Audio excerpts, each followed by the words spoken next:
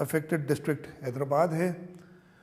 229 total cases ہیں، لیکن اس میں سے 158 تبلیغی جماعت کے کارکن ہیں. اس کا مطلب ہے کہ 71 کیسز حیدرآباد میں آئے ہیں جو لوکل سپریڈ سے ہیں. پچھلے 24 گھنٹوں میں یہ تعداد 19 ہے. حیدرآباد کے بعد سب سے زیادہ افیکٹڈ ڈسٹرکٹ ہمارا لاڑکانہ رہا ہے. ٹوٹل کیسز 65، جس میں سے 42 تبلیغی جماعت اور جو ایران سے پلگرمز آئے ہیں ان کے ہیں. ان کو اگر ان میں سے نکال دیا جائے تو 23 لوکل سپریڈ کے کیسز ہیں، جو کہ کراچی کے 6 ڈسٹرکٹس اور حیدرآباد کے بعد سب سے زیادہ نمبر ہے. اور سکھر، جس میں ویسے تو ٹوٹل تعداد 347 کی ہے، لیکن ان 347 میں 273 ایران سے آئے ہوئے پلگرمز اور 67 تبلیغی. تو اگر ان دونوں کو نکال دیں تو صرف 7 لوکل سپریڈ کے کیسز سکھر میں ہیں. اس سے آپ کو اندازہ ہو گیا ہوگا کہ یہ کس طریقے سے خاص طور پہ گنجان علاقوں میں پھیل رہی ہے، گنجان آبادیوں میں پھیل رہی ہے، اور وہاں پھیل رہی ہے جہاں لوگ خیال نہیں کر رہے پراپر سوشل ڈسٹنسنگ کا، جہاں پہ عمل درآمد مکمل طریقے سے نہیں ہو رہا ہے. ہم آگے جاتے ہوئے اوپننگ اپ کی بات کر رہے ہیں. میں پہلے بھی اس کے بارے میں کہہ چکا ہوں، لیکن اوپننگ اپ کا یہ مطلب نہیں ہے کہ ہم اس وائرس کو سپریڈ کریں زیادہ. ہمیں خیال رکھنا ہوگا. ابھی تک جو ہم نے لاک ڈاؤن کیے ہیں، سوشل ڈسٹنسنگ کی ہے، اس کا فائدہ ہوا ہے، لیکن اس کا یہ مطلب نہیں کہ اس فائدے کو ہم ضائع کر دیں. میں ایک مثال آپ کو دیتا ہوں. اگر باہر بارش ہو رہی ہو اور آپ چھتری لے کے باہر نکلیں تو یہ آپ کا لاک ڈاؤن ہے. چھتری لی آپ نے احتیاط کیا.